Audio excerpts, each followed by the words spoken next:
IM. Vijayan. IM. Vijayan ഇതുവഴിയോ നടന്നപ്പോൾ, എങ്ങനെയോ നടന്നു പോയപ്പോൾ ഐ.എം. വിജയൻ നടക്കുന്ന സ്ഥലത്ത് എവിടെയോ വിളക്കിരുന്നെന്ന്. സ്റ്റേജിൽ എന്തോ പരിപാടിയാണ്. അപ്പോൾ ആ പരിപാടിയുടെ എന്തോ ഒരു ഭാഗമായിക്കൊണ്ട് ഒരു സ്റ്റേജിലൂടെ ഐ.എം. വിജയൻ ഇങ്ങനെ നടന്നു വന്നപ്പോൾ ഐ.എം. വിജയൻ ഇതിനെ കവച്ച് വെച്ചു എന്നാണ് പറയുന്നത്. ഇങ്ങനെ കവച്ച് വെച്ചു തിന്തിൻ താറ തിന്തിൻ കവച്ച് വെച്ച് ഇങ്ങനെ കവച്ച് വെച്ച് അങ്ങനെ കവച്ച് വെക്കാവോ ഐ.എം. വിജയ എന്നൊക്കെ ചോദിച്ചുകൊണ്ട് കുറേ ആൾക്കാരങ്ങ് ഭയങ്കര കമൻ്റ് ഇടുക.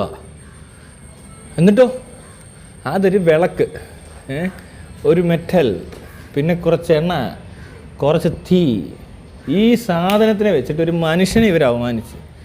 അത് ഭയങ്കര മിടുക്കായിപ്പോയി. മനസ്സിലായോ? ജാതി അധിക്ഷേപം, കൂതി അധിക്ഷേപം, അവൻ്റെ അമ്മയുടെ തലയുടെ അധിക്ഷേപം. ഏതോ നാറികൾ, ഈ നാട്ടിലെ പരമനാറികളായ വിവരവും വിദ്യാഭ്യാസവും ഇല്ലാത്ത ജാതി വെറിയന്മാരായ നശിച്ച ജന്മങ്ങൾ, അങ്ങനെ വേണം പറയാൻ. ഈ വിളക്ക് വല്ലതും പറഞ്ഞു ഈ മൈരനോടൊക്കെ? ഈ വിളക്കെന്ത് മൈര? എനിക്ക് മനസ്സിലായിട്ടില്ല. വിളക്കിനെന്താ ഇവിടെ ഈ പട്ടപ്പകൽ ഏത് പ്രാന്തനാണ് വിളക്ക് കത്തിച്ച് വെക്കുന്നത്? ഇത്രയും ഇലക്ട്രിസിറ്റി, ബൾബ്, ഇത്രയും ലൈറ്റിംഗ് ഉള്ള സ്ഥലത്ത് പിന്നെ വിളക്ക് കത്തിക്കുന്ന മൈരനെ ഏതാണെന്ന് എനിക്കറിയണ്ടേ? അവൻ എന്നിട്ട് പറയുക അതിൻ്റെ അപ്പുറത്തൂടെ കവച്ച് നടന്നു. ഇവിടെ എന്തിനാ ഇത് കത്തിച്ച് വെക്കുന്നതെന്ന് മനസ്സിലാകുന്നില്ല. അതിനുള്ള ബുദ്ധിയില്ല നിനക്കൊന്നും. എടാ, വിളക്ക് കത്തിക്കുന്നത് പണ്ട് ബൾബില്ലാഞ്ഞ കാലത്ത് വിളക്ക് കത്തിച്ചിരുന്നു, വെളിച്ചം. ഇപ്പോൾ ഷോപ്പിംഗ് മോള്, പഴയ ഷോപ്പിംഗ് മോൾ ഒത്തിരി സെറ്റപ്പാണെന്ന് കരുതിയാൽ മതി. ഈ അമ്പലമൊക്കെ ലുലുമോൾ, പഴയ ലുലുമോളാണ് ഗുരുവായൂർ അമ്പലം. അവർ വിളക്ക് കത്തിക്കും. ലൈറ്റ് വേണ്ടേ അവിടെ? രാത്രിയിലൊക്കെ പരിപാടി നടക്കുമ്പോൾ ലൈറ്റ് വേണ്ടേ? അപ്പോൾ അതുകൊണ്ട് കത്തിച്ച സാധനമാണ്. അതെല്ലായിടത്തും കൊണ്ട് കത്തിക്കണ്ട. പകൽ വെളിച്ചത്തിൽ വിളക്കും കത്തിച്ചുകൊണ്ട് നിൽക്കുന്നുണ്ട്, നിനക്ക് തലയ്ക്കെന്തോ കുഴപ്പമുണ്ടെന്നാ. അതുകൊണ്ട് ചികിത്സിക്ക്. അല്ല അതിൻ്റെ അപ്പുറത്തൂടെ ഒരാൾ നടന്നോ, അയാൾ ഇങ്ങനെ നടന്നോ എന്നുള്ളതല്ല.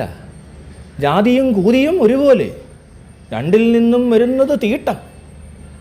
മനസ്സിലായോ? മതവും കൊതവും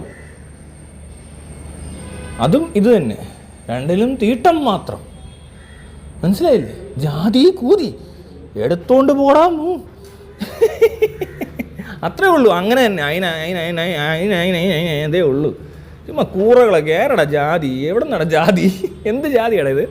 നാണയില്ലാത്തവന്മാർ കുറേ എണ്ണം ഇറങ്ങിയേക്കാം. ഐ.എം. വിജയൻ അയാളൊരു പാവം മനുഷ്യൻ, അയാളതൊന്നും ശ്രദ്ധിച്ചു പോലും കാണാതെ. പിന്നെ ഇപ്പോൾ ആരെ ഇതൊക്കെ നോക്കിക്കൊണ്ടിരിക്കുന്നത്? പിന്നെ ഉടനെ അതിനകത്ത് ഇറങ്ങിയേക്കുക, പഴയ ആ സ്വഭാവം കാണിക്കുമെന്ന്. ഏത് പഴയ സ്വഭാവം? ഐ.എം. വിജയൻ്റെ പഴയ സ്വഭാവം എന്ന് പറഞ്ഞാൽ എപ്പോഴും ഈ വിളക്കിന് മണ്ടയ്ക്കൂടെ ചവിട്ടി പോവാണ്. അയാൾ അതുവഴി പോയപ്പോൾ ശ്രദ്ധിച്ചില്ല. അതിനിപ്പോൾ എന്താ? എന്നാൽ പിന്നെ എനിക്കറിയത്തില്ല ഇവനെയൊക്കെ എന്താ ചെയ്യേണ്ടതെന്ന്. ഈ പറഞ്ഞവന്മാരുടെ വിവരമില്ലായ്മ ഇവിടെ നിൽക്കുന്നതെന്ന് മനസ്സിലായോ? അതൊരു വിളക്ക്, ഈ പറഞ്ഞ പോലെ ആവശ്യമില്ലാത്തൊരു സാധനം, അനാവശ്യമായ ഒരു സാധനം അവിടെ ഇരിക്കുന്നു. അത് ശ്രദ്ധിക്കുന്ന കുറേ ആളുകൾ, അത് ശ്രദ്ധിക്കാത്ത വേറൊരാൾ, അത്രേ ഉള്ളൂ ഇവിടെ. ആ ശ്രദ്ധിക്കാതെ പോയ മനുഷ്യനെ അധിക്ഷേപിക്കുന്ന രീതി കണ്ടാൽ അവൻ്റെയൊക്കെ കൾച്ചർ മനസ്സിലാവുമല്ലോ ചെയ്യുന്നത്.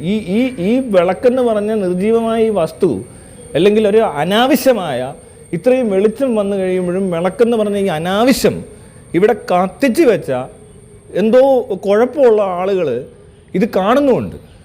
അവർ പറയുവാണ് ഈ മനുഷ്യനേക്കാൾ വലിയ എന്തോ സാധനം ഈ വിളക്കിൻ്റെ മറ്റേതിനകത്ത് ഇരിപ്പുണ്ട്. ആ വിളക്കെന്ന് പറയുന്നത് മനുഷ്യനേക്കാൾ പവറുള്ള സാധനമാണ്. അത് ഇയാൾക്ക് അതിൻ്റെ അപ്പുറത്തൂടെ പോകാൻ പാടില്ല, അയാൾക്ക് അതറിയത്തില്ല, അതറിയാത്തത് വലിയൊരു തെറ്റാണ് എന്നൊക്കെ പറഞ്ഞാൽ ഏതവനാടാ ഇവനൊക്കെ ഏതാ?